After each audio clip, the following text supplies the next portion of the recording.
Hello and welcome to the Build With Baer Workshop. My name is Pat Baer. I'm here to build a model kit and to hang out with all of you. I'm throwing the Bear Cave, the Lego, the site, the emote in the chat. If you're currently a subscriber, you can reply with those emotes. Let me know you're here. Bobby Dice Roller is here. Welcome, welcome. I'm checking out something real quick that I needed to do real quick, and then we will, I'll be ready to go. I have to update something in Nightbot that I forgot to do before the stream started, which is my fault. Lashbrook is here. Hello, Lashbrook. As always, folks, this is the intro portion. This is just a chance for us to kind of chat, see what's up, check in with each other before we get into the whole, model kit building, the thing I do on this channel. Let people roll in. People also, at this point, people know that I don't start building right when the stream starts, so they know they can come in a couple minutes late, and it's fine. I know also myself, I'm not going to hit the numbers I hit on Friday because that was part of a charity stream and there was 100 and something to 200 people. At one point, we got raided towards the end of my stream because the person who's taking over from me had a lot of people coming from her stream to it. And so there was just like a ridiculous amount of people right when I started, and that was very cool. We're going to end it. So, hey, Slowbird, welcome. So towards the end of my stream, I had like 300 people watching, which is, for me, a whole lot of people. And I'll talk about that more probably as we go, talking about it's still happening. We are going to raid them at the end of the night. The Plamo Weekender, we'll give a raid to them towards the end of things, which is running the rest of today and most of tomorrow. They've raised a ton of money, which is really rad, for the Cure Alzheimer's Fund, and I was they were gracious enough to allow me to take part, which is why I was hosting it here yesterday. And thank you, Wolf. Obviously, thank you to everybody who donated. I missed your stream yesterday. Will their channel have a VOD of it? So Slowbird, I don't know. I didn't record it locally because I was connecting to a ingest server and doing all this other stuff, so I didn't record a local version. Also, I had some of the audio wasn't being routed through me, so I don't know if they're going to do VODs. I assume they will. They're not an affiliate, but I assume that they will have archives of those streams. It was really fun. I built the Wood'em Pod, which I have right here. Here's the Wood'em Pod. It's a nonsense kit, which has tiny little arms. I was very happy to put together these tiny little arms. But yes, thank you to everybody that donated during the stream. That was very kind of you. Built this, opened up 11 packs of random cards. I saved some of my favorites. I'm not going to keep all of them. And yes, did I buy 5 more packs of cards? Because we almost raised $800. We were so close to raising $800. I'm going to open up the packs worth that if we had hit that. We had like 780 or something like that for my 3 hours, which is fantastic. I was very happy to raise that high amount of money. And I said that if we raised more, every $50 we raised during my stream, I'd open a pack of random trading cards. And if we hit over that, then for whatever, I would owe you a pack. So I'm going to make a YouTube video. I think all my cards are getting here on Tuesday, so hopefully on Wednesday that'll go up, but sometime next week I'll do it. But I did want to show a few of the cards that were my favorites. We're gonna tweet this out that we're going, and let's go with the overhead as we wait for people to come around. We're working. You done goofed on how many packs you bought. Here's the thing, Lashbrook. I bought 11 packs of cards. That's a lot. Needed more bloodlines or whatever. No, Lashbrook, I did not need more DC bloodlines or Death Watch 2000. Those were bad cards. Those were the worst cards. I've got my Daily Planet Superman is back. I'm very pleased with that card. That it looks like the newspaper. I think that's very cool. I'm going to keep that. Of course, I'm going to keep from Batman Returns, Penguin and his big duck. I'm going to keep that. But yeah, I thought 11 cards, $550, that was reasonable. But yes, I need to do it. Raising more money than expected is not a goof. Indeed, Aristophan. I would have been bummed if we hadn't. That's what it said. If I had cards left over, that would have been a real bummer. Of course, got some Dragon Ball Z cards here. I got Piccolo. Or it's not Piccolo. Piccolo. I do not have Piccolo in here. This is Krillin in white dress shirt, button-down dress shirt, and white pants, black belt. Love that very much. The fact that we got Orange Driving Drill, which is literally, it's from the episode where Goku tries to get and Piccolo try to get their driver's license. Like, I have a card of that driver's license test. That's incredible. From Yu-Gi-Oh, I have a Nightmare card. Putrid Pudding Body Buddies. These are pudding cup monsters, which is just nonsense. Who would play that in a deck? Who would, even a Fiend deck, would you have these as a Fiend? You wouldn't. And then, of course, Trash Can and Trash Can and Trash Can. I got multiple copies of Trash Can from the WWE Attacks game. And, of course, I am always going to keep those because I just love the idea of being like, well, I modify my wrestler with a trash can. That's nonsense, and I love it very much. But we raised a ton of money.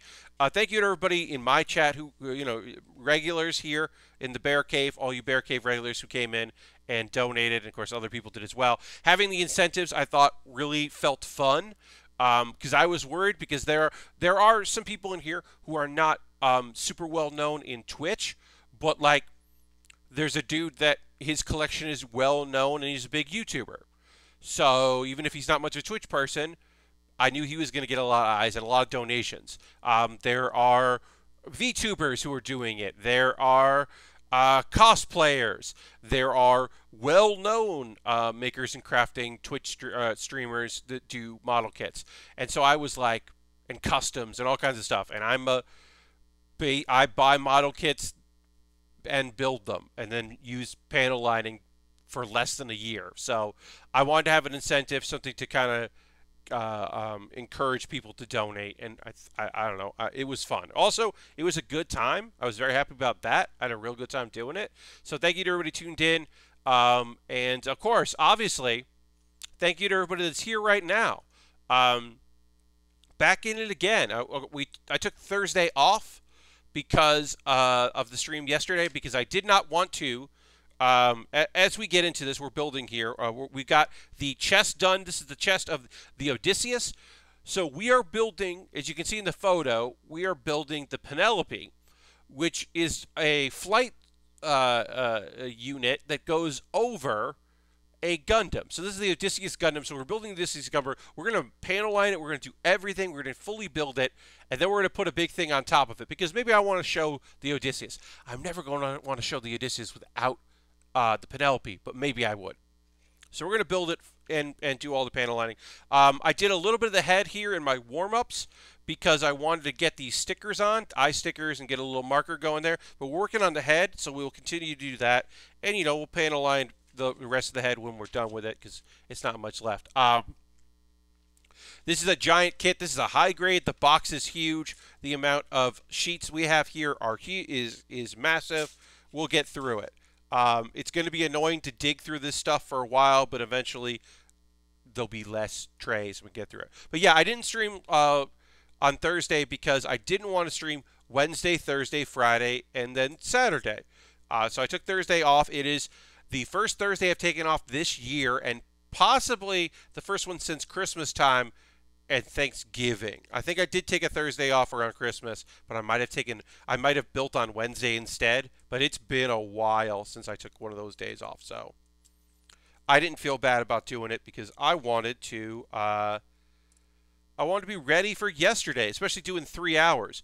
So I want to ask my regulars, because some of y'all were there, which I really appreciate. What did you think of just the very idea of having like audio guests? What did you think of the audio guests? Because like that was a thing where they made it very clear you didn't have to do it. And I've hung out a little bit in chat for audio chat for other people. They made it very clear this is not a thing you have to do. If you would like to join in, you're more than welcome to do it. And I was like, huh. I wasn't sure about it, but I want to know what you thought about it. Was it distracting to suddenly hear other voices? Would it have been better if you knew them? I saw a picture of the Penelope in someone's backlog. That box is almost as big as the Perfect Grade box. Yes, Lashbrook, this is the... having internet connectivity issues here, so I'm going to give this a second. Hopefully everything's going to work out. Okay, we're back to being good. Lashbrook, yeah. When I got this box, I realized it was the biggest box I've ever had that isn't the Perfect Grade box. The audio levels were not always good, so it was sometimes hard to hear. I think it was fine other than the balancing audio that were sometimes very quiet. I didn't know who they were, but it was good conversation. Harold, also hi Harold. Yeah, so audio is tough because there's not somebody really manning the audio at any point. There's like Jesse and Jason. Jason is Bad Gunpla, who organized the event. They're like worried about stability, and they're worrying about emailing other people and making sure people are ready and keeping an eye on the Discord. Harold just cheered 15 bits. Thank you so much, Harold. Appreciate that. Thank you very much, my friend. So they have a lot on their plate. So like I was a guest, and they were like, "Hey, can you turn up your audio?" Sure, but you know it is it's a rough thing because they can only do so much, and the way they're ingesting, sorry, the feed and Discord is a little rough. But I thought overall, I mean, they're doing a fantastic job considering that, like, we had someone in the early morning, last night, this morning, who is in Korea. And, like, they're, folks in Texas and California and New York and South Carolina and all over the place. And the fact that it all works is pretty fantastic. And they're also able to do, multi-camera shots and with minimal issues is pretty fantastic. You would kind of want it to all be in like a space, but they make it work. But yeah, the balancing audio is tough, especially because they're doing audio through Discord. The time that it was the best to listen was when there was one person whose computer setup was just like, hey, Discord does not work in this setup. I don't know why it just doesn't. So they did a Zoom call, and that was the best audio that I think the whole time.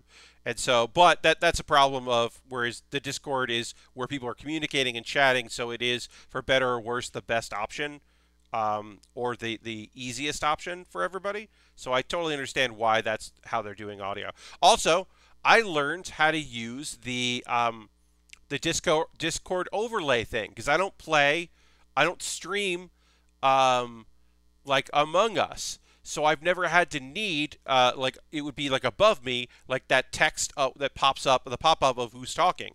I've never needed that for a stream, so that was kind of fun to learn how to do that.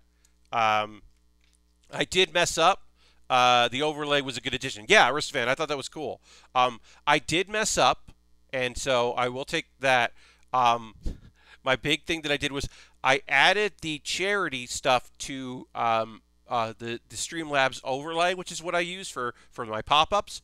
I didn't turn off, because you have to go into Streamlabs and do it. I didn't turn off all my regular overlay stuff because I was like, well, I'm not streaming, so no one's going to sub to the channel. But people were following, which is great. And if you're here watching now because you did that, thank you very much. If you were here because of that, or you're watching the VOD later because of that, thank you so much. This head just does not want to come on. I don't know what I did wrong here, folks, but this head does not want to go on easy. So I gotta see if something's not trimmed right. Maybe this is an issue here. Ooh, maybe that's it.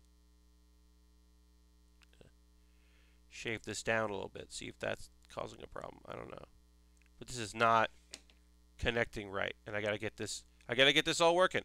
It's not. I also think the cards helped to start a lot of fun conversations. That combination worked really well. Yeah, Bobby, thank you. I mean, that was the thing, right? Like, the conversation also having people helped a lot because I don't normally stream for 3 hours, and chat was the thing is chat was kind of like they were responsive. They were adding stuff, but chat was very focused on like kit stuff, and like there were a lot of people that were just seriously just watching, which is awesome. I don't mind that, but I know that I am very blessed by having an active chat, which not everyone has. That you all are very responsive, and you respond to my queries and you talk to me. Got it. There we go. I had to push a piece down and it came in. Good. We're good. You're very responsive, and not every chat is. So I'm very lucky in that regard, and this was a good reminder of that fact, that I am very blessed with how responsive and and present y'all are. But I had a good time doing it. I would certainly do it again. I dropped into chat a little earlier today. We're gonna raid there after, because that makes the most sense. It's so rare that we get to go raid a model kit builder, because I don't follow a lot of model kit builders. And now I have a few people that I've been checking out and seeing what they're up to, and seeing what's good and what they're doing. But yeah, of course we'll give that a raid. But yeah, it was very fun. I'm glad that money came in donations while I was streaming, because that's a thing I worry about, which I shouldn't, but I was like, oh, what if all the money stops rolling in? Oh no, what if this is on me? What if people are like, oh, it's a bummer that we didn't get any money, and I'm just sitting here with packs of trading cards waiting to open them. I won't say what the 5 packs are. I will say that one of them is sports, because I didn't get called out, but someone did ask, like, hey, are you gonna have like anything for like traditional sports? And I was like, okay, I'll do that. So I got a sports card pack, and then I also got a pack that is in a different language, non-English, which I'm looking forward to opening and seeing how that fucking works. All right, so we are almost done with the head here of our Odysseus. Only 2 stickers on this head, the eyes, and then the camera up top. No back sticker here, which I'm fine with. So we are going to add in some panel lining. Also, I got to give props for your timing. You finished the kit with a little time left over for panel lining, and that's even with the time spent opening cards. Yes, Bobby. That is, thank you for that. I appreciate that. We got real lucky. I was speeding up my building a little bit. It helps that kit was not the hardest kit in the world. It was not the most detailed high grade I've ever built. It had some weird pieces, and there was a building part that didn't make sense and was annoying. But overall, that kit wasn't hard to do, which was important for me to have time. And then the other thing that helped out a lot was that we didn't panel line as I went, which eats up a lot of time. I actually panel lined it. I did a little bit of panel lining as we went, and then I just finished that up today while I was watching stuff, catch up on other things. I panel lined this kit. It took it apart, took the legs off, took the arms off, separated this piece so I could get at the weapons. It doesn't need a lot of panel lining, but the teal looks way better with a little bit of marker. So yeah, whereas here we're kind of doing it as we go. Which in some ways I prefer, in other ways, you can reach stuff and access things when you do it this way. So I enjoy that. But yeah, luckily we got everything done in time, because a few people were like not done, and they're like, well, I'm going to do this on my own stream. And there are folks that wanted to do stuff that was ambitious, and I respect that. I didn't go ambitious with my build, because I just wanted to do something that I thought looked kind of neat but was fun to build. And then also, I'm using black on here instead of gray. I'm gonna wipe this off and then go over it again with gray. Don't like that. That was a mistake on my part. But yeah, I wanted to make sure that I finished it. That because in 3 hours I was like, oh, I want to feel like I accomplished something there. And I think we did, and we raised a bunch of money, which is cool. And maybe we'll have some new friends here in chat that come in because of it. That would be rad. Um, but yeah, overall, I had a good time doing it, and thank you to everybody that came in and supported. And maybe in the future I will have guests on the stream. I don't know. I haven't had like guests join me since I did that episode of when I played Jackbox with people for my birthday, because my internet connection here isn't super great, so I don't think like having a bunch of people. Because also when I was doing that, I was screen sharing, so I don't want to screen share if I'm hosting a stream with guests because my internet here is bad. It's not great. So I think if I am going to do something with guests again, it probably would be audio only, and then just ask them to like, hey, watch the stream. It'll be a little delayed. Let's hang out in Discord or Zoom. But I'm not going to screen share, and then people can hang out while I build, and I think that would be something I might do. It was a great stream. I wish my charity stream this afternoon went anything close to that.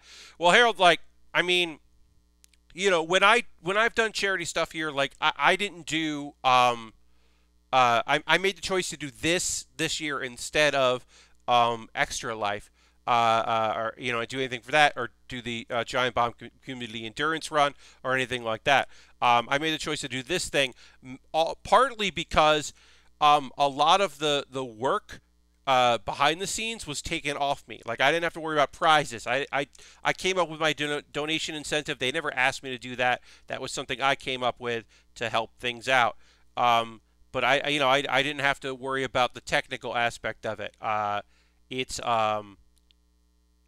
is nice to be part of an organization and a group. I do wonder if the marathon aspect certainly helps as well.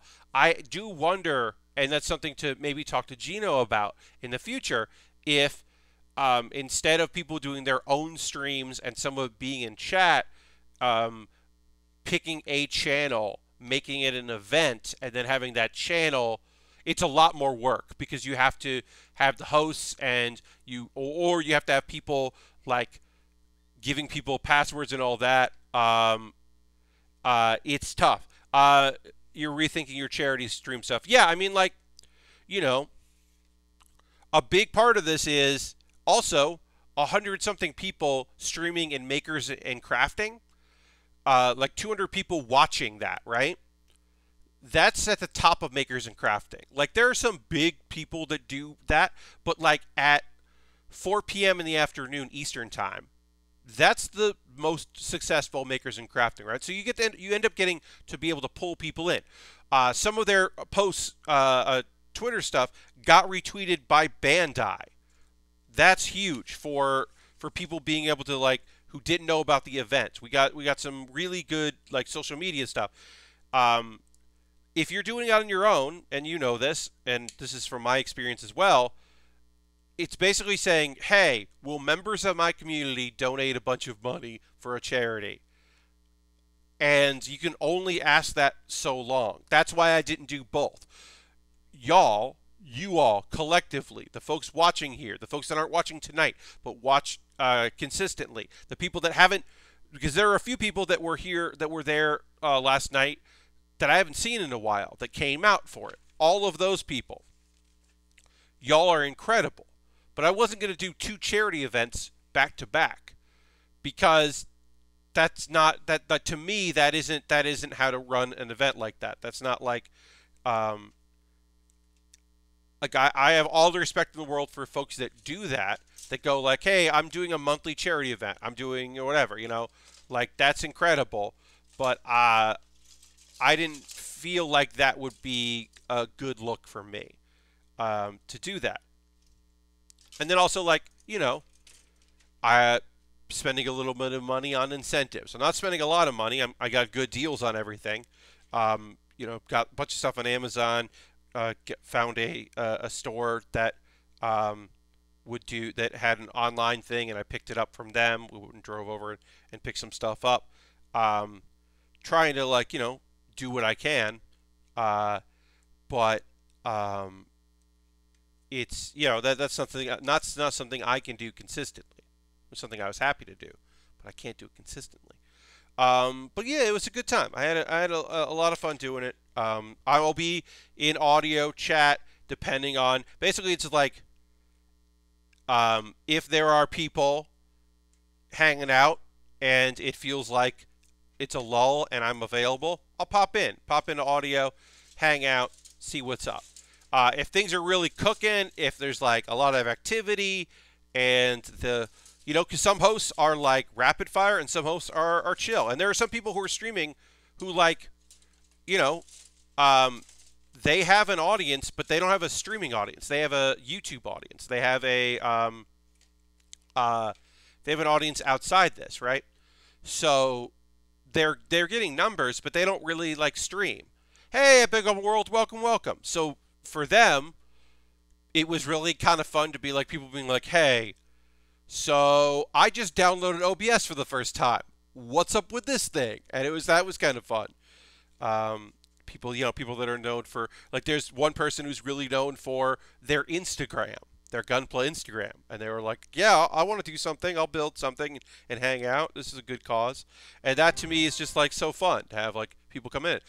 Epic Open World, just subscribe with Twitch Prime. That's 23 months. There we go. There's the notification. I think I turned the audio down on that, so I didn't hear it. I'm going to hit the old applause there. Whoop. Oh, no. Oh, no. Oh, no. The battery's... Oh. Oh, no. Well, that's a thing that's going to have to come out. Oh, let's open this up. Throw the barricade leg of the site emote in the chat here while I see why sound is not coming out of my soundboard thing. We're going to do some emergency investigation here. But thank you very much, Epic Open World, for renewing your sub. Thanks for using your Twitch Prime. 23 months is a long time, so I appreciate that very much. But yeah, I'm gonna see if these batteries are loose. I mean, I can't do major surgery on this right now, but I can at least investigate if it was something with one of these. It's probably a bigger problem. But these are all in, and they're all connected, right? This fell the other day. I mean, I knew this day would come. I was hoping it would last. It's been over a year. I was hoping it would last longer than that. But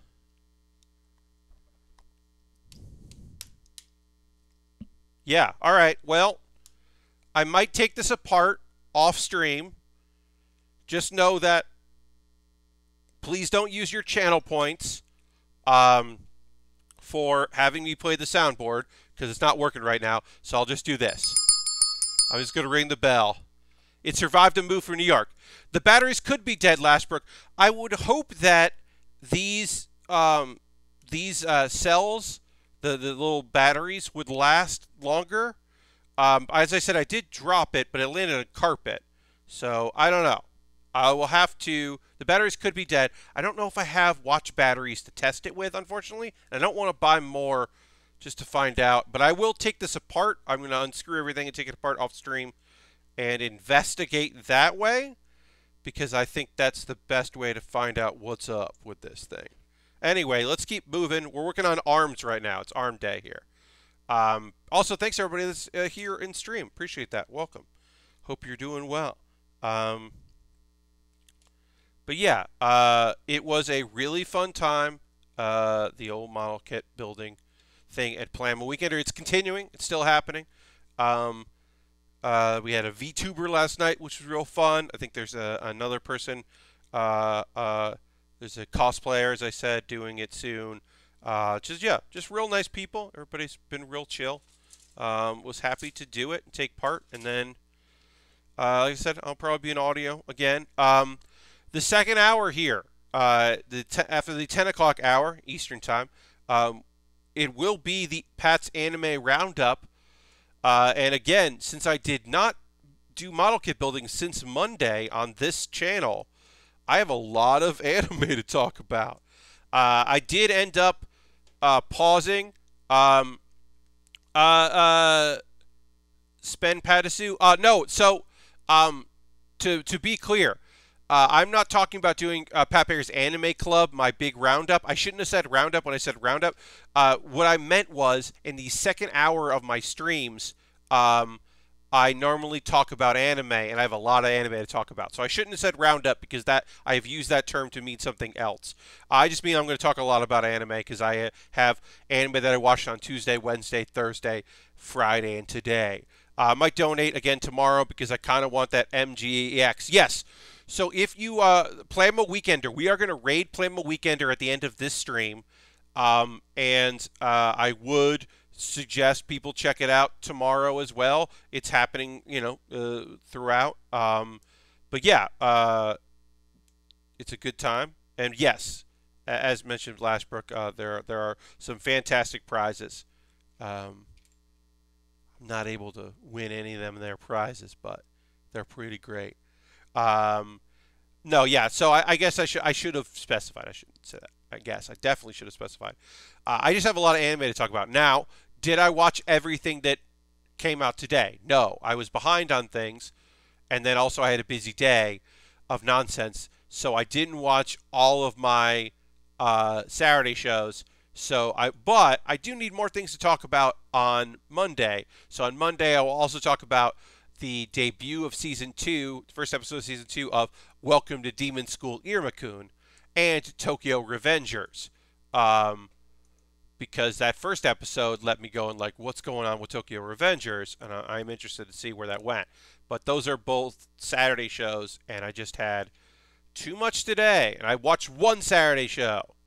I watched, I've been killing slimes for 300 years and maxed out my level. And that was important for me to watch because it's cute.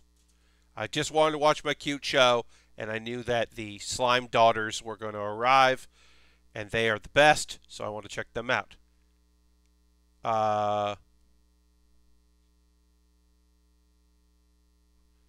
Wait, why do I have that showing up? Was that a Nightbot command from... Did that show up because... Wait, what's going on here? Did that show up because... Do I have... Am I hooked into... Oh, I'm a mod. There. Was that it? Y'all, I don't know what's happening. Why did that happen? Salvo the King. Are you in my... You don't think you're in my chat, right? Why did that happen? Y'all, I don't know why that happened. Did that happen because... I'm a moderator in that chat, or is this... I don't know what's going on.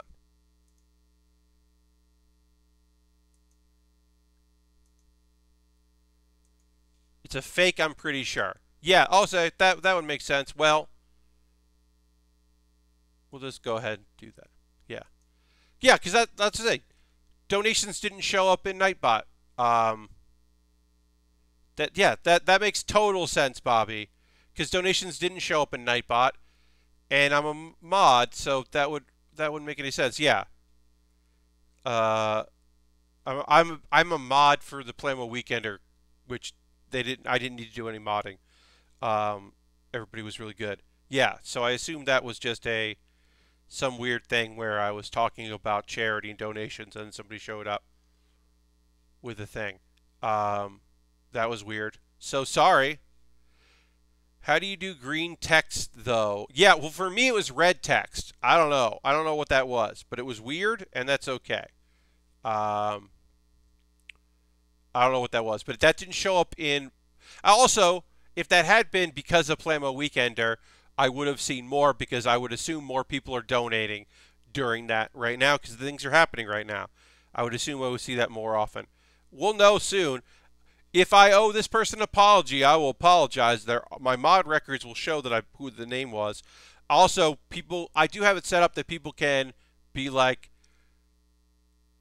oh, okay, the text matches the color of your name when you use -me. Okay, that makes sense, or /me. I do have it set up that people can plead their case to get unbanned. I haven't set that up, and I do check that when after a stream if I ban anyone. And there was one time where I did ban somebody who said something that I found inappropriate, but was not a malicious thing. So I did feel bad about that. And then did set it up. Aristophan says this is a test. Aristophan is testing it. Yes, and Aristophan, the words that you put there are the same color. Yeah, so that was just somebody doing a thing. We're learning, everybody. It's a learning experience. That's fun. Just check a thing real quick. All right, so hey, I want to talk about Joe Schmo. Ghost Faust's Wizards. I was going to say the stream doesn't let you donate 99 cents. Yes. Yes, very true, Lashbrook. I want to talk about Joe Schmo, the Joe Schmo Show. If you're unfamiliar, I'm not talking about Joe Millionaire, which is a different kind of reality nonsense show. Joe Millionaire was a bunch of ladies show up thinking that they're going to win the love of a millionaire, which is quaint that it was a millionaire. That's and he was fake. He was a fake millionaire. It was a show. He was like a model and construction worker. But they played down the fact that he was a male model and just focused on the fact that he did work construction. That was his day job. That's Joe Millionaire. We're not talking about Joe Millionaire. We're talking about the Joe Schmo Show, which was it was a fake reality show. Everyone on the show was playing a character. They were playing characters who were on a reality show, but they were all actors. They were all unknown actors. It was from Spike TV. You watched the first one and only saw a little bit of the second. Yes. Here's the hook of it, right? It's a reality show where everyone knows it's a fake show. Truman's showing it, right? Except the main character, the main person in the show, there's one guy who doesn't know that it's a reality show. There's one guy that doesn't know it's a fake reality show. He thinks it's real. He has been led to believe that this is a real show. And Kristen Wiig is in it way before anyone knew who Kristen Wiig was. She plays Dr. Pat. If you didn't see the show, you might remember from Spike TV, they had like a stinger for their original programming, and the end of the stinger was an incredulous person going, "What is going on?" And that was a line from that guy in the show. Now, apparently, I didn't live in Los Angeles at the time. I've never lived in Los Angeles like permanently. So I didn't know that the host of the show was also, it's something Garmin. He's a LA DJ. He also does Hollywood Babylon with Kevin Smith. So there were 3 seasons that he was the host each season, and it was a different show where there would be people who didn't know what was going on. That was always the thing. Ralph Garman, thank you. I appreciate that. So yeah, Ralph Garman was the host. So he was known in LA, but not like known, nationally. So that this dude wouldn't see it. And basically, the first episode, a guy gets eliminated from the house, and our main dude is like really bummed about it. And he's like, "Yes, Harold, there was a 3rd season. I know that they changed formats of what the shows were. I know the 2nd season had a guy and a girl, and the girl figured it out, so then she was in on it to continue the ruse. And I don't, because the 2nd season, Ralph had a British accent and a falcon, I believe. I didn't watch the 3rd season. I watched very little of the 2nd season, but they would change the show up each season. So the 1st season, the thing that ended up happening was, well, it turns out our main dude was a real nice guy. They didn't want to, because they had people play archetypes, right? Like the older person on the crew, the asshole, a guy who plays the priest in recurring character as the priest, and he's one of the writers of It's Always Sunny. was the asshole, but like they had archetypes, right? And yeah, and he was the nice one, and turns out he was really nice, and people felt bad on staff, like so some of it was clearly right. They realized, oh God, America is gonna fall in love with this dude. They are going to be so mad at us if we torture him, because that was the fucking original plan, was that the games would get increasingly more and more messed up and to test this guy and to fuck with him. And he was so nice that like the actors were like, oh, I feel weird about this. And then the staff was like, I feel weird about this. And the network was like, people will hate us if we fuck with this dude too much. So they started rigging the show so that he would win things.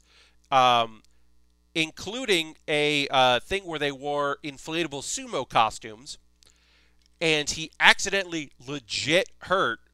It wasn't in character. This was legit hurt, and she had to go to the hospital and taken off camera. Dr. Pat, a.k.a. Kristen Wiig. And he felt bad. Everybody felt bad. Now, I never recommend going and finding DVDs. But if you ever want to try to find a commentary track, the commentary track for the Joe Schmo Show Season 1 is great, because it's just this dude being like, oh, and that was a lie. Oh, they were lying there. Oh, that got me. Oh, wow, she's a great actress. Like, just being way too nice for what was going on. And they actually used some of that in like a repackage of it, because they aired it again on like FX or whatever, or some other channel like showed it again with commentary of him being like, yeah, you got me. It's fascinating and weird, and also exploitative and terrible, and fuck you for making it, but like kind of incredible that it existed at any point in time. Like, that's a show that exists. This got me, I got thinking about this one, because the line, what is going on? It gets in my head sometimes, but also because there was a reality show where they had an actor pretend to be Prince Harry, and they like a lookalike, and it was a reality, like that was the premise, and someone was talking about that on Twitter, and that made me rethink of the Joe Schmo Show. The other thing about the Joe Schmo Show was, so they were competing on a reality show, right? It was a fake reality show.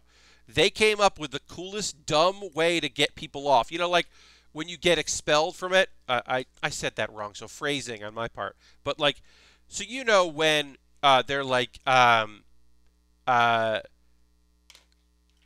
sashay away, right? Or the council is spoken, or whatever, you know, like they've got their catchphrases. Somebody doesn't get a rose, blah, blah, blah. In this one, it was every cast member had their face printed onto a dish, like a dish, and they would hold the dish in front of them. And when someone was released, they would take the dish, and they would say, ashes to ashes, dust to dust, blank, you're dead to us, and then throw the plate into a fireplace, a active fireplace.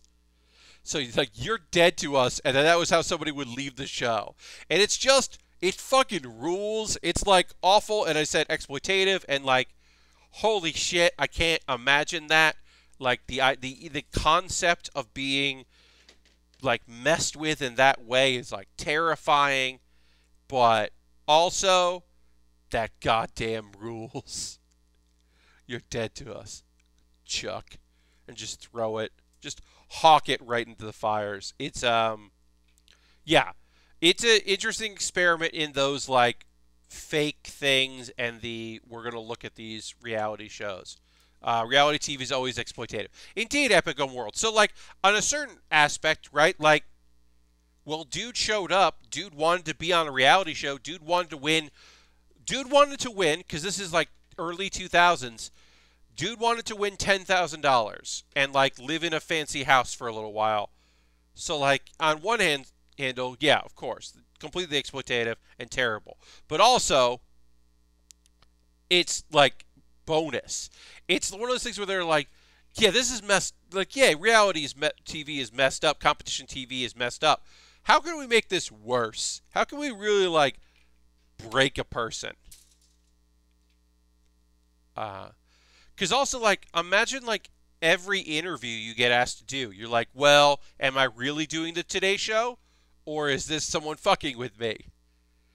Because you know this guy did radio to promote the TV show, and they must like, that morning radio people must have been like trying to mess with him to just like,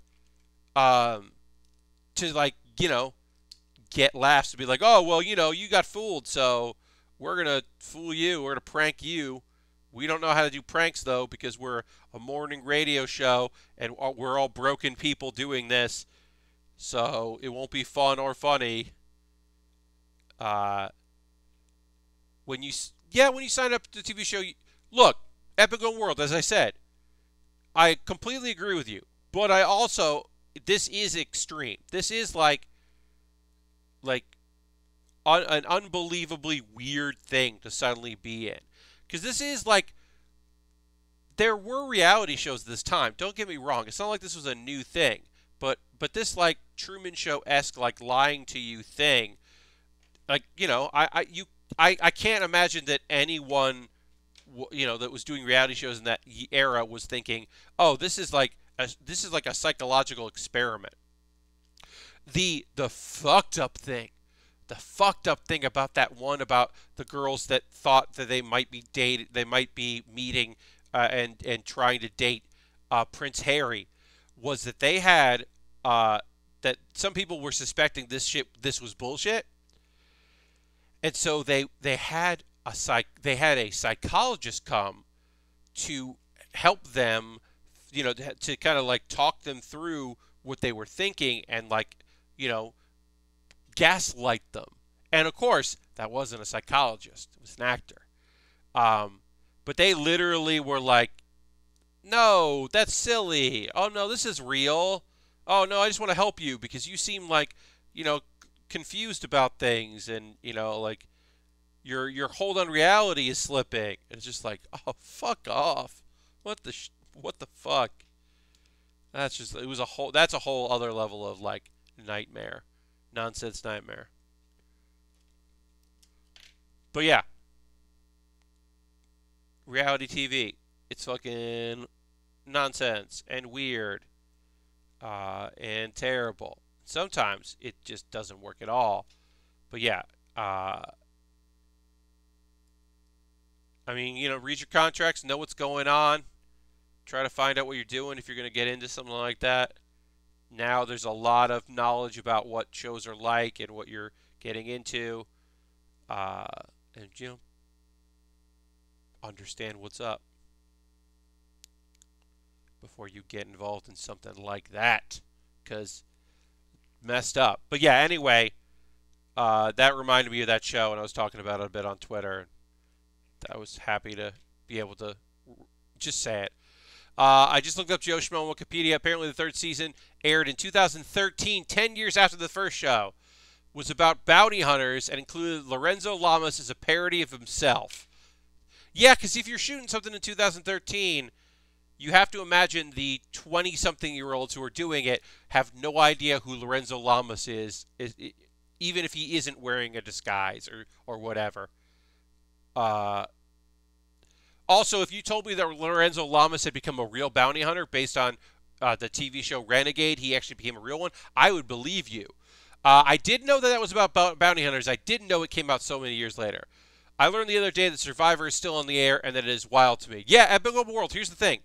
Every once in a while, someone I know, I find out they're still into Survivor, and it's always like, oh.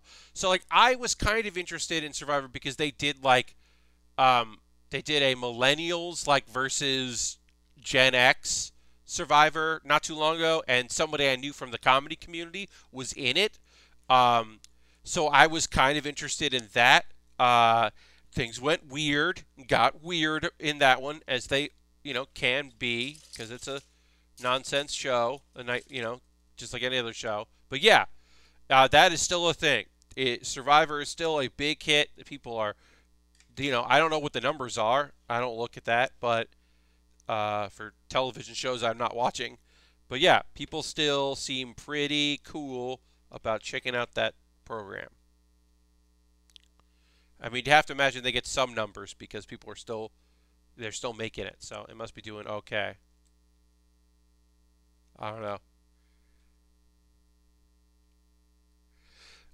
Very quickly, I think I have. Have I talked about the nonsense that is? No, I have. All right, I'll say it real quick. Um, because I've been watching a lot of like van life videos. I get into van life video stuff every now and again, and like we're working on this thing, projects, and do it yourself, build at home things. Every once in a while, I get recommended this channel that interviews people. Does videos that are like, here's me, I'm working on this thing, oh, I'm working on that thing. But also a big component is, hey, let's check in with this person about how they've outfitted their car or their van or their truck to be, go off-roading. And his videos, several videos of his, still say filmed January 2020. And obviously right now, it is April 2021. And so I'm not saying that it's like 100 videos, but I'm saying it's like 15 videos. And I was like, hey, how much did you film in January 2020? Because that seems like you're just lying. That seems like you are still filming people and not masking up and telling them don't say anything about COVID so that you can keep doing your channel. That's what it feels like to me. That is me wildly speculating, but it seems very unlikely that you have had all of this footage, all these different people's footage. Like, how much did you record in 1 month, a year, and change ago? Epic Open World brings up the point that I appreciate. With COVID, maybe being stuck on a remote island is not a bad idea. I mean, proper testing and all that, of course, before you get there. But, there are worse ideas. No, a thing that I had talked with a few people about was I have friends who they got tested, they flew to a place to film a movie or a TV show, and they were sequestered there, and then they are quarantined there, and they're only seeing people on staff, and they're whatever. It's very funny to me. Because I was like, oh, that's, like, I get it. People have to work, and people want to work, and they want to get their stuff in, and, like, that makes sense. And, look, go with God and figure that all out. But then I think about Steve HG. Steve HG is a comedian, an actor, rose to prominence you may know Steve HG in the Sarah Silverman program, but Steve is great. Steve is King Shark in the second Suicide Squad and the Peacemaker TV show. He is also King Shark. And I know what you're saying, Pat. That's not right. King Shark in Suicide Squad 2, that's Sylvester Stallone. And you're right. Steve Agee plays the human being wearing a weird green screen apparatus that they can digitally, like a mesh suit, with a framework to give it scale and size, like a giant, like he's wearing an exoskeleton. Steve Agee is paid to be the exoskeleton that sometimes says lines and often just grunts, so there's a physical presence of that character, and then they can have Sylvester Stallone just deliver lines. And all I can think about is how Steve Agee flew to Canada to make the Peacemaker show, and nobody will fucking know that unless you know Steve Agee. And I think that's fantastic. I think that's rad that exists, that he's able, not that it sucks for Steve, but that they're doing that to have a physical presence there instead of just like a ball on a string for eye lines and stuff, because they're trying to proportionate what King Shark looks like so you can make eye contact with it and movement and all that. But it is, I just think about that sometimes, about how that dude, like flew to Canada, only saw people, and then I think about how Steve HG got paid to work on a set and like hang out in the hotel bar with cool people and like, I don't know, getting paid to not be seen later but to hang out with John Cena is, look, here's the thing. Steve Agee has done worse gigs than that. So I don't feel too bad for him, but it is weird to think about. Have they done a gamer-themed season of Survivor? Maybe they must be running out of ideas at this point. I mean, it's totally possible. Am I the only one who's not in love with James Gunn's Suicide Squad trailer? So here's the thing. I didn't particularly enjoy the first Suicide Squad movie. I thought there were some fun things. The best part of the Suicide Squad is, of course, the movie. Margot Robbie is great, but the actual best thing is Will Smith can fucking lead a movie. I am not telling you something you don't know. I am not like, don't sound the alarms. I am not giving you a Hollywood secret. But fucking, let me tell you, Will Smith can fucking run shit and do a great job. And also, they know that because Will Smith was doing other things and was like, I'm not going to be in Suicide Squad 2. And they're like, all right, well, we're going to recast it. And he was like, no, I want to play Deadshot again. Don't recast Deadshot. Make whoever you're getting someone else. So Idris Elba is not playing the Will Smith's character from the first Suicide Squad. He's playing a different character who shoots people. Just because Will Smith was like, I might want to do this again. And they were like, all right, yeah, sure. Cool. Thank you very much, Will Smith, for giving us the time of day. But yeah. I've been giving Symphony... Lashbrook changed the subject in a way that I do not mind. I've been giving Symphony of the Night a serious shot for the first time because Castlevania Season 4 hype. Also, folks, letting you know, they've said it. They're starting to say it. This is the last season of the Netflix Castlevania anime. And boy, is dying kicking you to the title screen real rough with CDs, seek times, and reading from a memory card. Yes, Lashbrook. It sounds like you are having a poor user experience, and that is my memory of Symphony of the Night. That is my memory of that game. Was that I was having a bad time with it. I hope it gets better. I hope you get more skills, you die less. Because yeah, that's rough. Also, yeah, that you're playing that with load times. Yeah. That sounds like a suboptimal experience. All right, I'm going to finish this part of the arm up here because we are working on the arms here. So we will do that, and then we'll pick up where we left off. We are moments away, folks. If you're new here to the channel, thank you for watching. I appreciate it. We're almost at a pause for the cause, which is my mid-stream break because I do 2-hour streams here, where I'm going to stop what I'm doing and talk to you for a little bit and plug my shit, tell you about the things I do. Also, I think I didn't swear last night because we weren't supposed to be, like, swearing could come up, but there was a 5-year-old watching at one point, and so, like, I was trying my best because I knew that I swear a lot here, but this is my stream. I'm beholden to no person. I don't have sponsors. I can do whatever. Oh, Lashbrook says I think you did one. I'm sure I did. At one point, we were talking about anime and Gunpla, and I'm sure that I let some slip. But I was mindful to try to be better about it. Also, I was doing 8 p.m. to 11 p.m. Central, 9 to midnight. Like, it was the evening. It wasn't like I was doing an afternoon stream. But we were trying to be, like, do our best.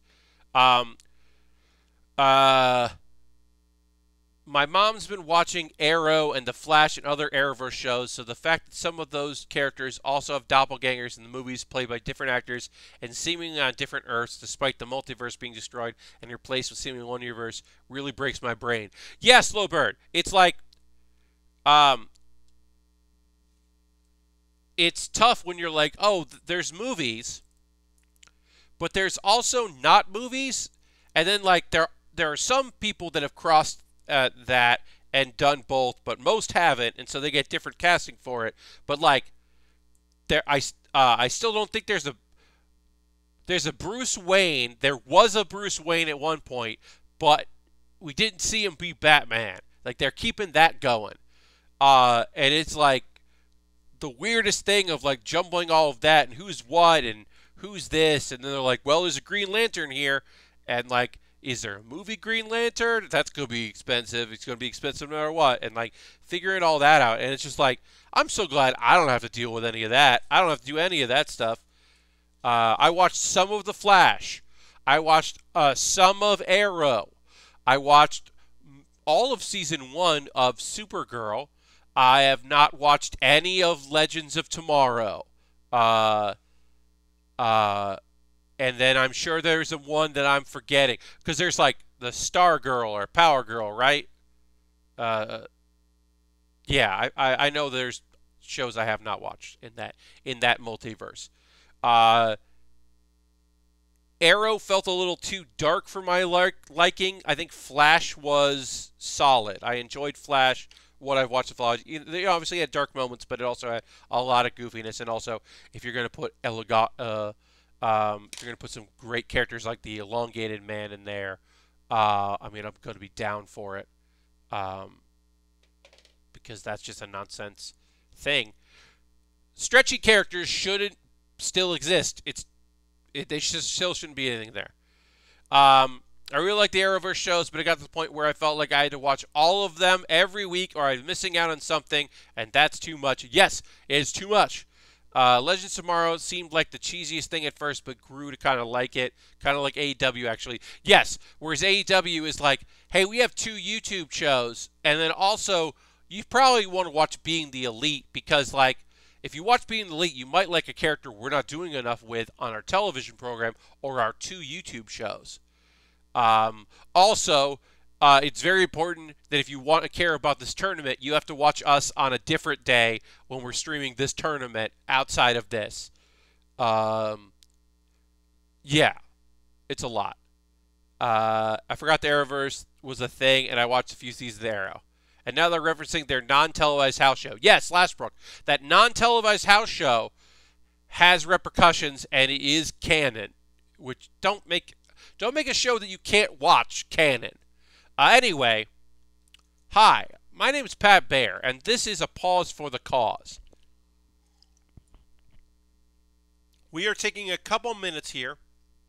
If you're new to the channel, this is my attempt to let you know what's going on, pause the building, talk a little bit about what I'm doing here, and then we're going to get back into building. And we'll do that. This is going to take a couple minutes. I'm going to promote myself a little bit here. If you're currently a subscriber, let me see the Bear Cave, the Lego, the Scythe emote in chat. Let the people know these are the emotes. Tier 2 is the Scythe emote coming this year. A Tier 3 emote. I'm going to do a Tier 3 emote. My Tier 1 emotes are the Bear Cave and the Lego. That's if you're a subscriber. And I appreciate it so much. Thank you very much for being a subscriber. You can use Cash Money. You can use your Twitch Prime token, which we saw tonight. Bits and coins, like Harold did. Always appreciate it. Also, you could gift a sub.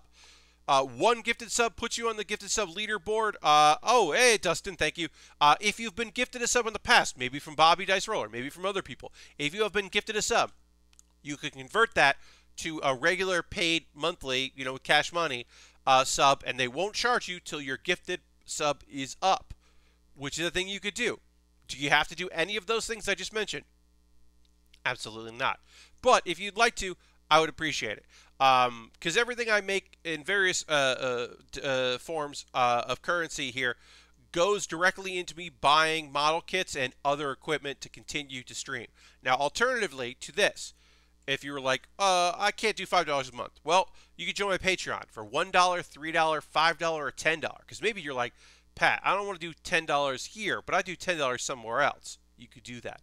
I'll get through this as quick as I can and get back to building, but I like to take this little break in between stuff to kind of, promote myself. Now, I have a YouTube channel, which you could subscribe to for free. Obviously, it's YouTube. But also, you could become a member at my YouTube, youtube.com/PatBear. Check that out. And also subscribe. I post videos there, a lot of things. There's one weekly video, and then every other Monday I post a different video. So you could do that, and I would love it. And also, I have direct donations. And anything you donate, any money that comes in through Patreon, YouTube, Twitch, direct donations, all goes into buying model kits and equipment, but mostly model kits. Because when I'm done with a kit, I'm done with that kit. And so you can do that now. If you're like, well, Pat, I know you're working on this Penelope, and it's going to be a while. After that, I'm sure you're going to do something else in your backlog, but what if you didn't? What if you did something that I wanted you to build? Well, you have an option. You could buy something from my Amazon wish list, and then I'll build whatever you get. I'll shoot a video about the thing that you bought, and then I will build it before I build anything else that I'm working on. I will jump to the thing that you're doing. It'll jump the queue. I've got inexpensive Lego sets. I've got high-grade kits, entry-grade kits, master-grade kits. I got a Zoid in there, because why not? All kinds of different things that I would love to build. Oh, I got to push that back up because that got more expensive. I try to keep it organized by price. Ooh, the Bandai thing went there, but then now it's more expensive, whatever. But yeah, I try to organize by price and having a bunch of different things that you can buy there. Expensive kits, inexpensive kits. I don't have any tools at the bottom. I usually leave some tools, but I recently bought a thing that was on that list, a shelving thing that I don't recommend. I don't think it's good. I might make a video about it. Also, hey, if you're watching this on YouTube, I talked about YouTube before, and you want to, you're watching this after the fact, all this information that I'm talking about right now is in my show description. So thanks for watching this on YouTube. Also, if you're like, Pat, I want to help you out with that, but not through Amazon. No, thank you. Well, I have a different way. It's more complicated. You can buy gift cards at USA Gundam Store, and then they'll send you a code in your email. You don't get a physical card. You get a code for that, and then you can DM me on Twitter because my DMs are open, and you can be like, hey, here you go. I got you this gift card. Here's a code. And then I will buy something, and you can also be like, hey, you should build something from this show, or you should build this kit, and, like, we'll talk. That is a way to help me out, and I would appreciate it. You're obviously under no obligation to do so. Any of these things that I'm talking about, you just watching is great. Speaking of you just watching, I have a Discord. So if you want something for free, you can join my Discord. I post build photos after every stream. People post stuff they're working on. It's real chill and cool. It is very light, a couple posts a day at most. Sometimes people are very active. Some people aren't active at all. And if you want to do that, you're more welcome to. A couple videos that I would like you to check out before we get back to building. Pat Bear's Anime Club. I answered the question that has been bothering me for a while. And maybe you've wondered about this. So I did a little investigating, and I made a video talking about the wow sound effect. If you've never heard the wow sound effect, usually it is when someone is a female character in an anime is wearing something suggestive, and there's this sound clip that gets played, and it sounds a little bit like wow, like something like that, and it's weird, and it's been in a bunch of shows. It was most recently, for my viewing, in one of the last episodes of season 2 of the Quintessential Quintuplets, and I was like, what's up with that fucking sound effect? Why is it in a bunch of things? Why do I remember it from a bunch of different anime? So I did a little investigating, and I made a video about that. It's a little different than some of my other Pat Bear's Anime Clubs, but I was psyched to try it out, so I went for it. The other video I would like you to watch is this week's Bear With Me. Bear With Me is a series where I do reaction videos to things that I haven't seen before. Genuinely, I've not seen them. I record a bunch of them because I can only get so many uploaded. This one is another video where I'm watching a prop master who I know has a TikTok, but also uploads to YouTube. And that person just is a Hollywood prop master, talks about some props. And I don't know if that's the most interesting thing in the world to you, but I fucking love that shit. So this one's about fake beer, and I react to it. And I'm happy that that video exists. And thank you to anybody that watches those, because I know they're weird, but I just love them. All right, we're gonna get back to building. I have so much fucking anime to talk to you about.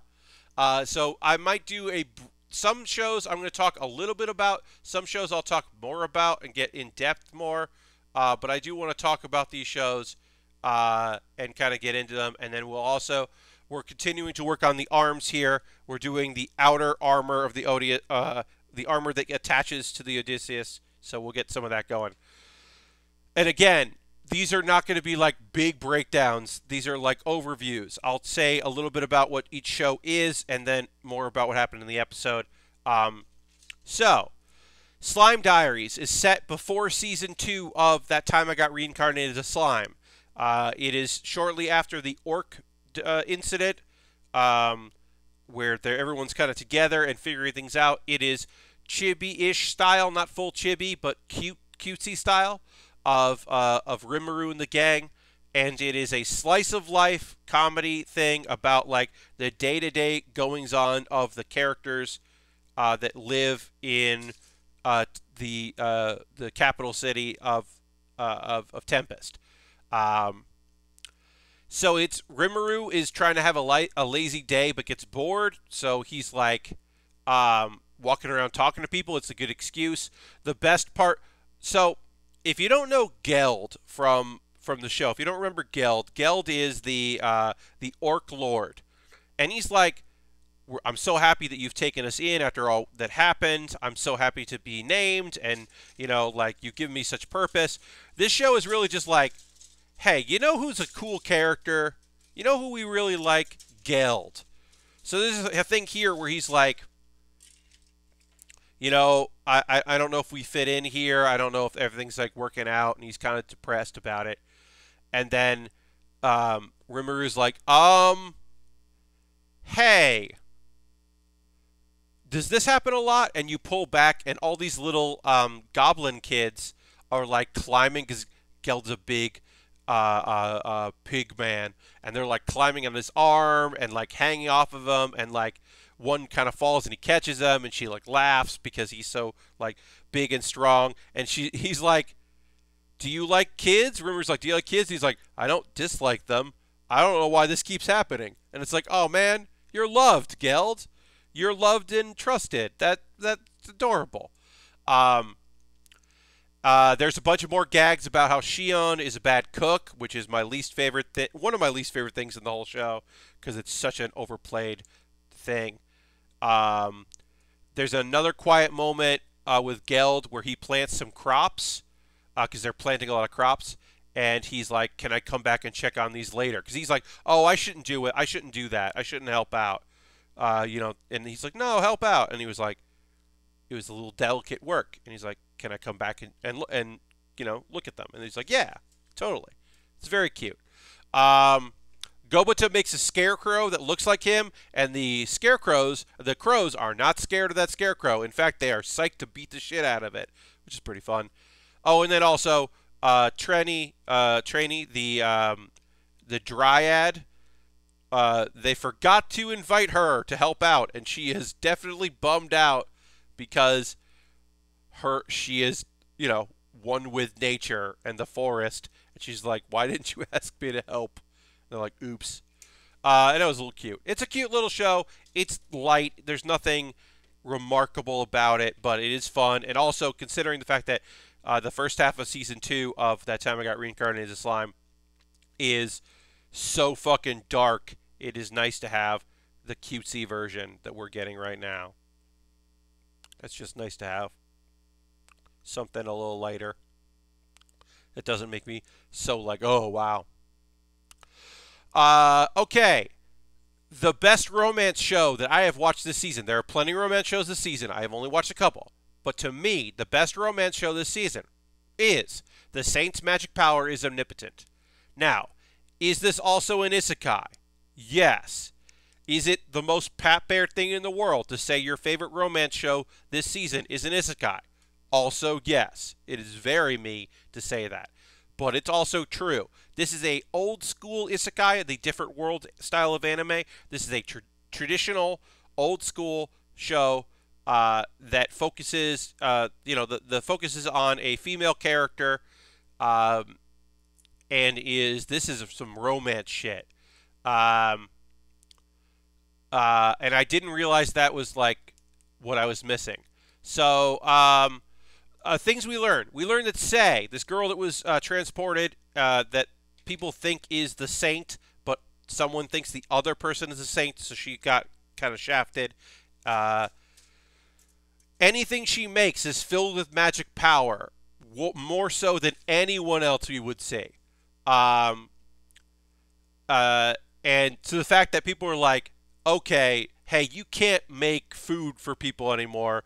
We can't have word getting out that your magic power is like incredible like this, because people will ask questions. Later, we find out the cosmetics she's making also have mystical and magical properties. That's why she's starting to look better than she did when she got there, because she's making her own soaps and stuff. She helps out somebody. Oh, also, because she's using her new creams with magic infused in it, Sai no longer needs glasses, which, like, that happened, and I was like, oh, your magic is real good. And then she kind of realizes that. So, like, we as an audience see that first, which I thought was cool. The first episode, she saved a person with her powerful, potent medicines. She saved the Knight Commander, Albert Hawk. That dude... Jam just subscribed. Thank you very much, Jam. I'm going to ring the bell. That's 40 months because my soundboard thing is broken, so I'm going to ring the bell here. So we're ringing the bell. I will get a new soundboard. Let's throw the Barricade Lego site the moat if you got that in the chat. Thank Jam for renewing their subscription. Appreciate it very much. That rules. What was I saying? Oh, yeah. So, Albert Hawk is definitely into Sai, and she has no goddamn clue that this is happening. So, like, he is, like, showing up a lot. A lot of times he gives her a ride home on his horse, and he's, like, definitely into her. And then later we find out that he used to be known as the Ice Knight. Like, apparently he was so stern and whatever, but now he's, like, laughing. And, like, it's great because we know, oh, well, you know, you saved his life, and you're attractive and interesting, and he's like, for the first time, he's like, oh, I know what I'm into, and it is this lady, and we know that as an audience, and he does not know, and she does not know that, and, you know, that dynamic is very fun, where it's just like, you sure you have no idea what's going on? We also met Elizabeth Ashley, a.k.a. Liz. They met at the library, and she's definitely some sort of royalty. And they became fast friends. And she helps Liz help out a friend named Nicole, who has got bad acne due to stress and other things. And of course, the cosmetics are super effective. And it's a whole thing. Now, I imagine either Liz or Nicole, like, someone they're dating is related to something, I'm sure. I'm sure it's going to come up. But we got new characters, and like I said, this is some romance shit that I really like. It is slow romance. We are in a different world setting. There is magic and all this other stuff, but this is definitely going to be, like, I imagine we are a couple episodes away, maybe even next episode, from introducing another character who is going to be into her, and we will continue this romance thing. I just feel it that we're going to get more romance. We're going to get love rivals because of the guy she works with that is definitely interested. The director of that research might also be interested. Who knows? I feel like things are going to heat up, and I don't know. That rules. It is totally great, and I really enjoy it. So that is the Saint's magic power is omnipotent. All right, Super Cub. Hey, Super Cub's the best show on this season, hands down. The only show that is close to it, I'll talk about a little later. But the best show that I'm watching right now, my favorite show, is Super Cub. Is it slow? Yes. Is it poignant and sometimes a little sad? Immediately. So immediately it is a lot to deal with, and I am incredibly jazzed about it. And it comes with my highest recommendation. Kaguma is a girl that she says in the first episode, she has no family and no friends. So she's definitely living on some sort of fixed income as she goes to school, but there's no family members around at this point. So we don't know anything about her family. We don't know what happened. The first episode, she's just a dreary kid. She goes to school. She hates biking to school because there's a hill that she has to go up. It's a pain in the ass. And she ends up buying a used Super Cub, which a Honda Super Cub, is a motorcycle. But it is such a low-grade motorcycle. It is basically a scooter, but it is technically a motorcycle. So it is a low-powered scooter. She doesn't know anything about motorcycles. She's learning by reading the manual. And by the end of the first episode, as she's riding it home, she smiles. And this genuine smile happens. And we start the episode 2 with her smiling. Like, she has definitely found something. Someone in class wants to see her cub, and that idea just stresses her the fuck out. The girl is really into the Super Cub, and then she wants to talk shop. And she has a restored Postal Cub. And a Postal Cub is similar to the Super Cub, but it was meant for postal workers in Japan to deliver mail. And she's souped it up. She even has Reiko is her name, the new character. She has a dirt bike helmet. I don't know why she has a dirt bike helmet, but she souped up this postal thing, so it's got all this stuff, and it's great. And then the next day, Kaguma says good morning to Reiko, and she doesn't really talk in class. And then they have lunch sitting on their bikes, because they parked their bikes next to each other and they're sitting and talking. And Reiko talks about how you can go anywhere and you could do anything now. Then you have mobility and freedom, and that's what she likes so much about bikes, is having this freedom and being able to do whatever you want. And oops, I put this on the wrong way, so I gotta do this right. It's just yeah, you have all this freedom, and now you can do things because you have this bike. You have access. So after school, Koguma doesn't go directly home. Instead, she goes to the supermarket after school to buy her curry meals.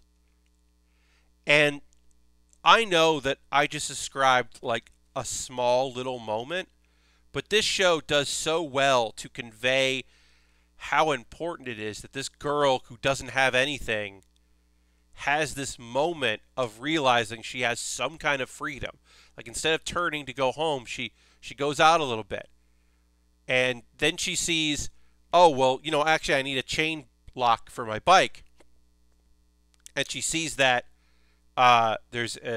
she knows where a hardware store is. And she's like, I'll go tomorrow after school. And it's so small. And it's so, there's music, and the music is mostly piano outside of the opening closing theme. And there's moments of silence, and it's this show is fucking gorgeous and beautiful. Do I like that the Super Cub and the Postal Cub are CGI, whereas the rest of it is all digital? I don't like that, but I will give it to them because that is how this show got made, is by making the motorcycles something they could afford to make. But it's fucking beautiful. Super Cub, the first episode will be free on Funimation now because it came out last week.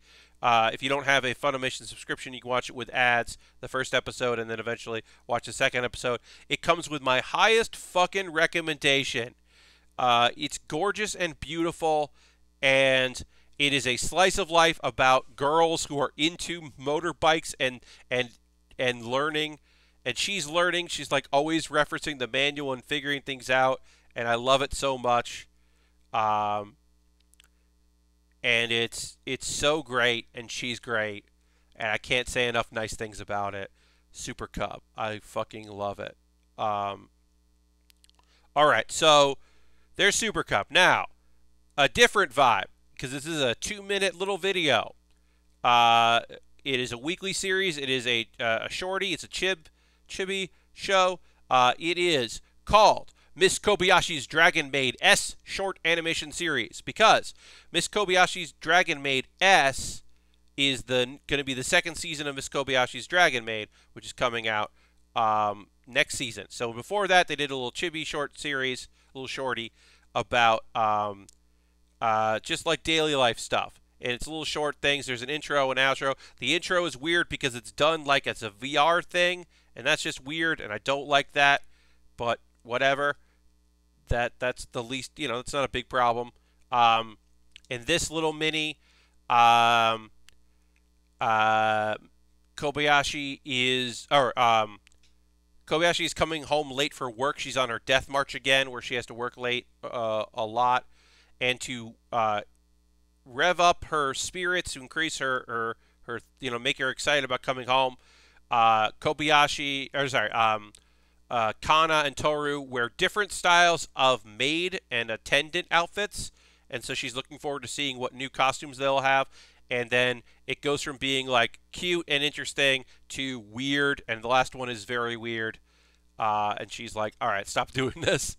It was cute. It's short. Not like I said, nothing major happens. It's just little extra silly things to kind of get you remembering that you liked the first season, if you did.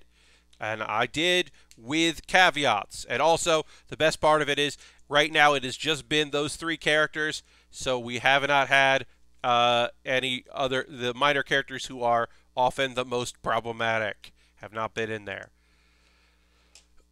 Speaking of problematic, great transition, Pat. I want to talk to you about How Not to Summon a Demon Lord Omega, the sequel to How Not to Summon a Demon Lord.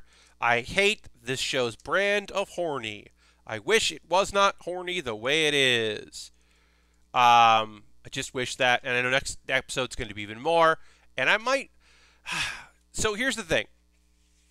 I fucking love the premise of this. This dude, this otaku gamer dude, spends his whole life getting really good at an MMORPG. He gets the rank of Demon Lord in this. He's like an incredible character. He's super strong and great, right?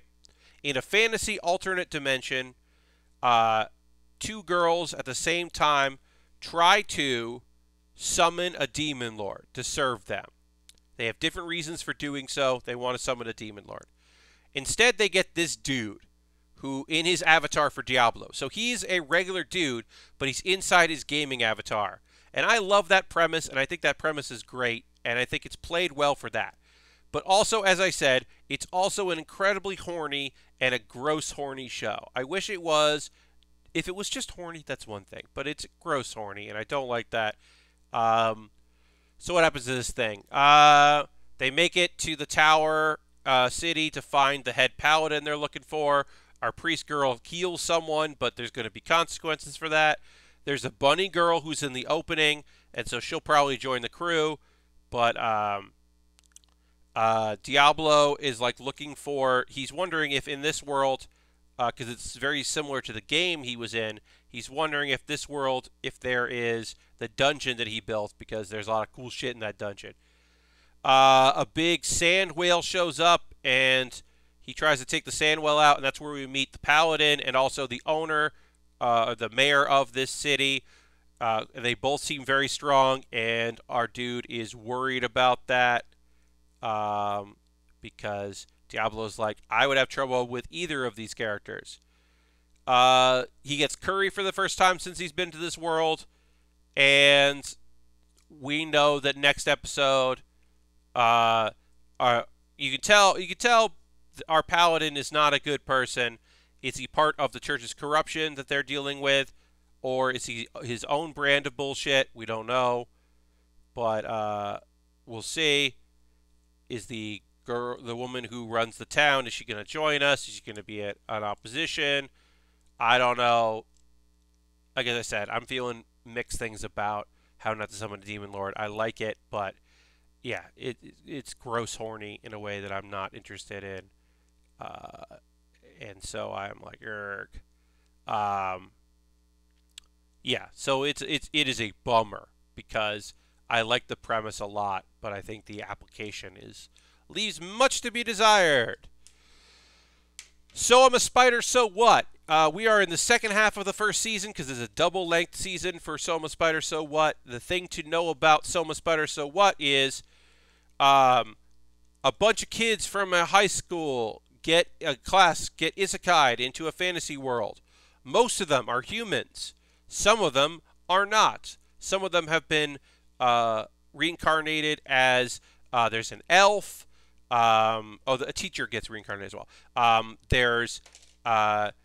We know there's a spider, and our main character is this girl who gets reincarnated as a spider. And while all of them are being born and just kind of figuring their shit out, our spider's had it fucking rough because she's just like, oh god, everything is weird. I don't know what's happening. This is a nightmare. So she finally, after several months, gets out of the dungeon that she was in. And she comes across some people who appear to be nobles, and they have a child, and they get attacked by some bandits. And our spider's like, I don't know. Maybe I'll help. Maybe I won't. And then it looks like the baby's going to get hurt, so she's like, fine. I'll kill all these bandits real easy because I'm super strong. And that's when she discovers that the girl, the little child, the baby that she helped save, is a named vampire. Like, she's a vampire with a name, and she's really strong. And she realizes, like, wait, this is an isekai kid. She doesn't put it together that this is one of my classmates. It is. We learn later. She's like, what the fuck? How is that fair? How are you a vampire, a cool vampire, and I'm a spider? This isn't fair. This is bullshit. And then the spider leaves because she's miffed about it. Harold wants me to ring the bell. I'm going to ring the bell. Thank you, Harold, for using your channel points for that. Appreciate that. So anyway, that happens. It's a whole thing. I should say, a lot of the show that we've been watching in the first half of the season, we were unaware that we were watching things that were 15 years apart. Because we were seeing all these kids run around and doing all kinds of stuff. All those kids are the isekai kids grown up, and they got their own fucking problems. Well, we find out that a person that we have seen in shadows that is behind this, like, brutal, brainwashing, takeover, revenge story, who's using some of these bad humans, characters that I don't care about, that's Sophia, who was also Negi in the regular world. That was her name. Or his name? I can't remember. I'm going to do... So, I'm a spider, so what? I'm just going to look that up real quick. I'm going to check the fucking fan wiki. So, Sophia, so the vampire that our spider saved Yeah, Negishi. Yes. Okay. Uh, but something happened to her, and yeah. But she's rescued. Um, and like by the spider, and is like, yeah. I guess she turned out to be evil, so she's behind all this, which is fucked up. It's probably all part of the Demon Lord's plan. Oh, also, hey, this sucks because we're gonna find this out in the episodes, I guess. The opening animation, basically, they've been trying to hint at the idea that maybe our spider becomes this Demon Lord in the future, but then they're like, there's shots of the two of the characters together, so I'm like, that's not. So maybe this Demon Lord is actually the mother of this of our. This is hard to explain. Anyway, there's a lot going on. There was too much about the humans. There was some fighting. Some of the brothers were in on it, which was obvious that the brothers were in on it because one of those brothers was definitely evil. Like, there was no mistaking how evil he was. All of those people are going to get betrayed because there's no way they won't get betrayed. Because, like, they're working with an evil character. Like, they're working with evil. Like, they're going to get betrayed. Like, come the fuck on. So, yeah, it's a whole thing. Too much humans. There was a cool dragon. I really like this show, but I wish that we were focusing more. I probably should read the manga because the light novel has all this shit. This is like basically a faithful recreation of the light novel. Whereas the the manga was like, let's get rid of all these other characters. We'll tell their story later. Let's just follow the spider. And I kind of wish they had done that, but the anime was like, no, let's do the back and forth and the playing with time and making you think this character is this character and all that. And I don't love that as much as I like just like the spider shit. Also, the fact that she like can't, there's some weird stuff. Like, she can't remember that one of the characters is that she knew one of the characters. That was weird. The spider didn't know that. And then, I assume there's going to be a fight coming up with her and her quote-unquote mother. I really hope this next episode is mostly spider, because this last one was mostly not spider, which, again, as I said, I like when the spider's there. Okay. We are almost done. I got 2 more anime to talk to you about. The other anime is the other show that's my favorite show this season. Those Snow White Notes. This has gotten a little more formulaic than I would have liked. I think the first episode was pretty wild. This third episode is less wild, which is kind of a shame. It's kind of feeding into its thing. Mecha Build Studio, thank you for the follow. Appreciate that very much. Welcome, welcome. Welcome to the Build With Baer Workshop. Happy to have you here.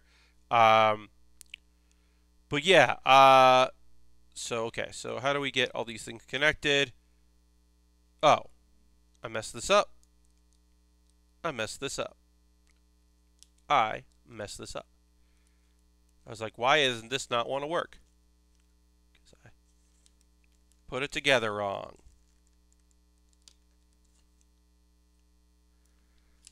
Okay, so I'm going to erase because I put this together wrong. So we're just going to use our eraser here to remove that, and then we'll actually do it right. Those Snow White Notes. I really love this show.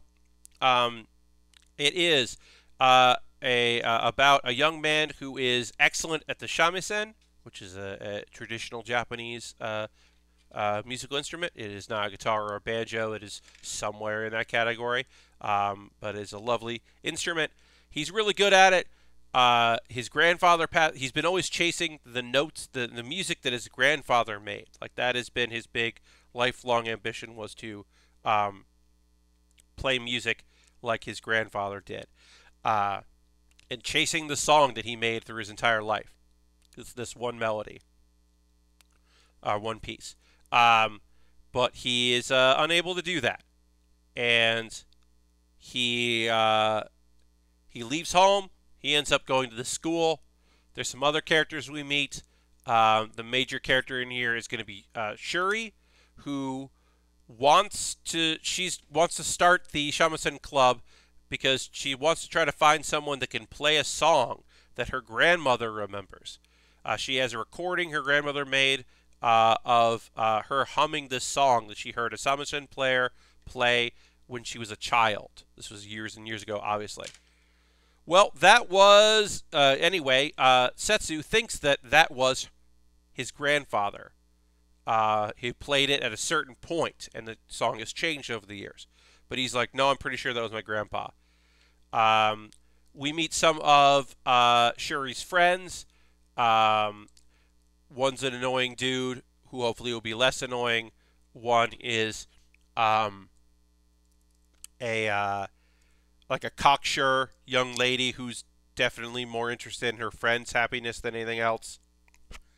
And we meet the Prince of Shamisen, Kosaku. And there's a whole thing there with he plays, and Setsu can tell that he's great, but is also fairly sad. And then Setsu plays but doesn't do well. It's hollow and boring. He's struggling, but he said, "I'm going to try to help.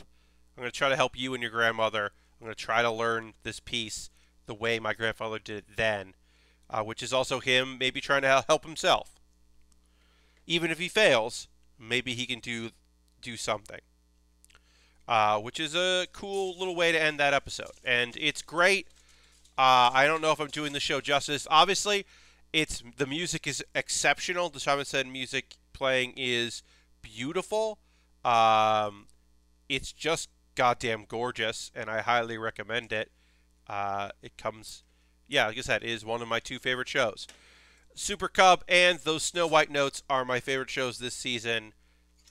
So I would highly suggest you check out one of them, if not both of them, because they are great.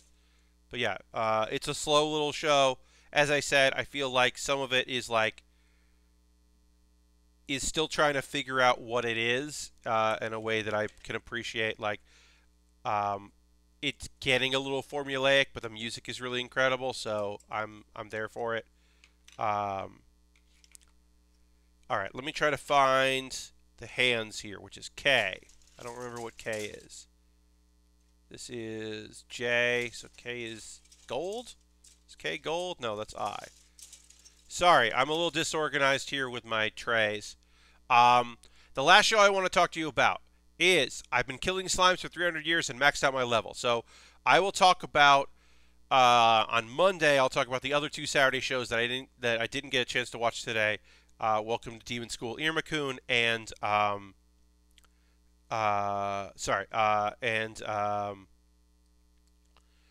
Tokyo Revengers, because I do want to watch Tokyo Revengers. I don't know if I'm going to keep watching Tokyo Revengers, but the end of the first episode where it was like, oh wait, this time travel thing is like repeatable, I guess, is going to be, was really intriguing. So I do want to see more of that.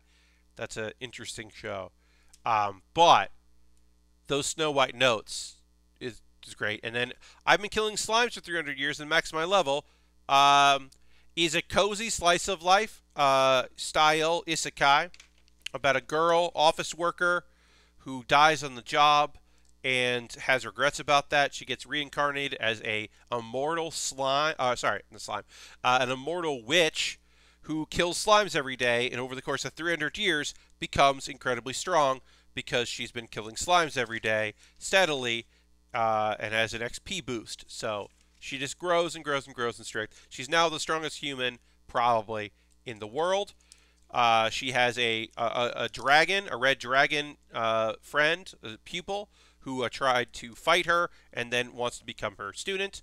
But she has a humanoid form named Lakia, and it's great. And this episode, 2 little girls show up, 2 young ladies show up, and they are like, "You're our mother." And one of them's like, "I'm very happy to finally meet you." And the other one's like, "I'm here to kill you because you've killed slimes every day for 300 years.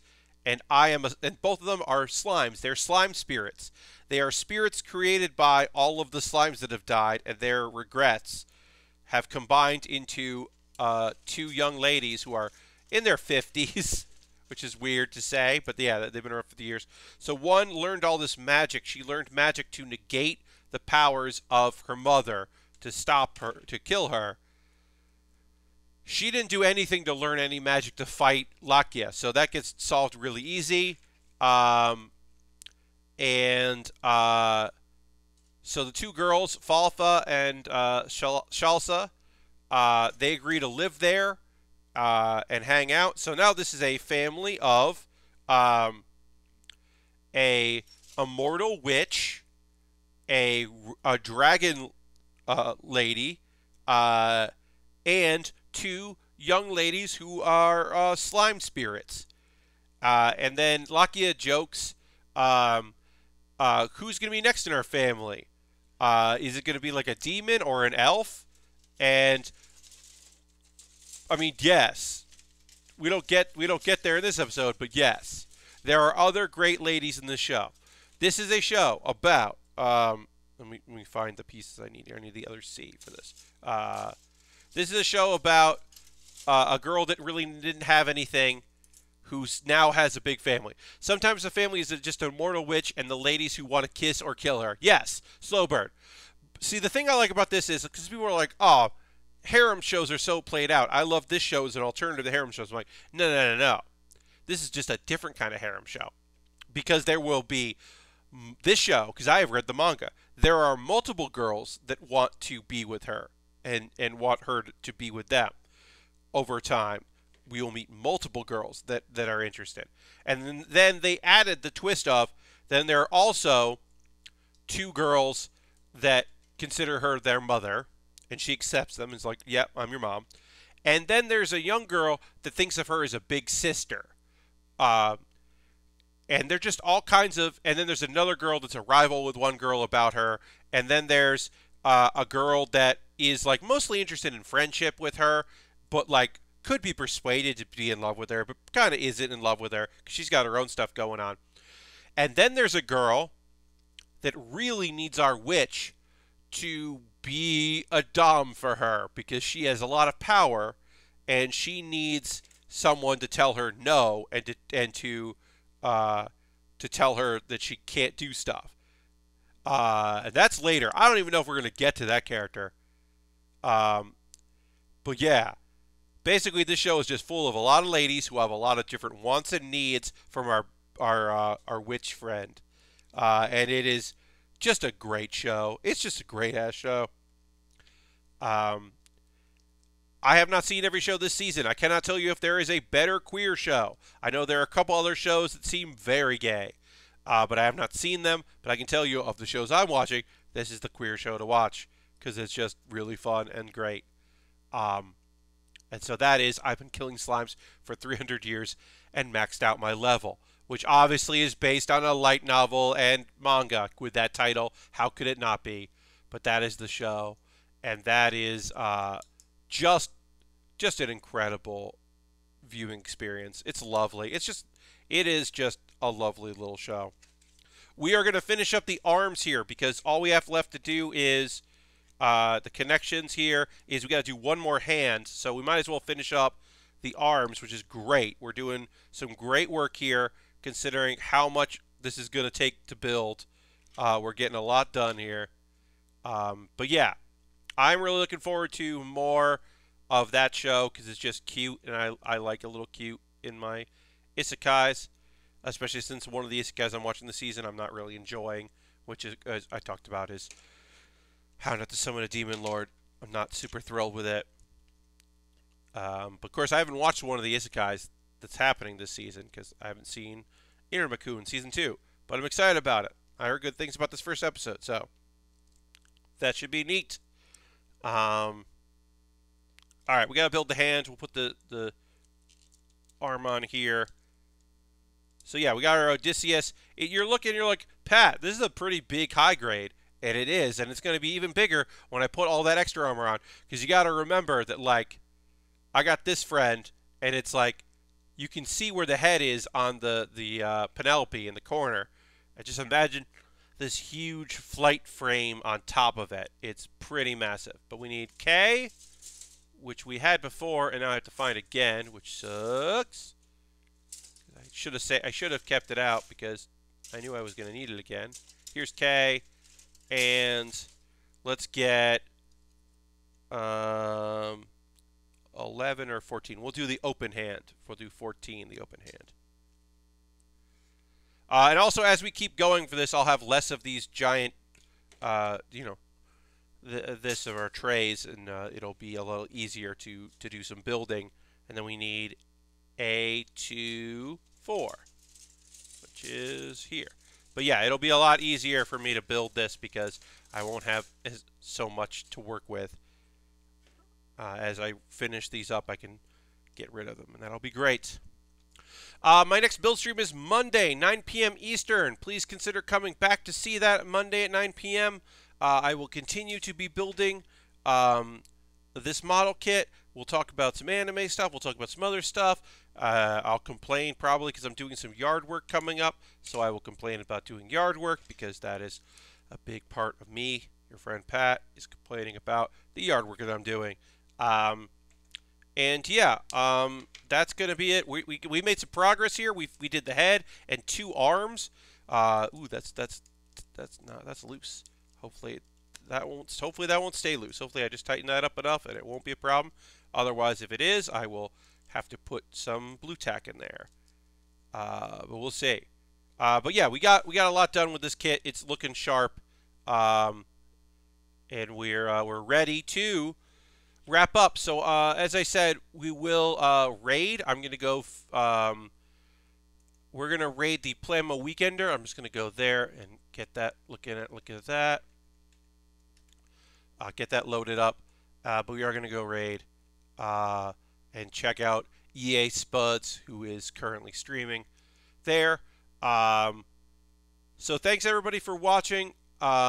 Please consider coming and checking out my stream again on Monday. Thanks everybody who came, new people, our usuals. I appreciate you all very much. Thank you for everyone that watched me on Plasma Weekender yesterday. I will probably be on audio a little later tonight at some point, maybe, but I'll also probably pop in tomorrow as they wrap things up. I'll definitely come in during Jason's final stream. But thanks so much for being here. I hope you have a great time. I'm going to go hit the raid button. Please come on this raid. More model kit building, and it'll be fun. Thank you all for being here. I hope you have a great night. I'll see you in the next Build with Baer. Goodbye, goodbye, goodbye, and goodbye, goodbye, goodbye, goodbye, goodbye.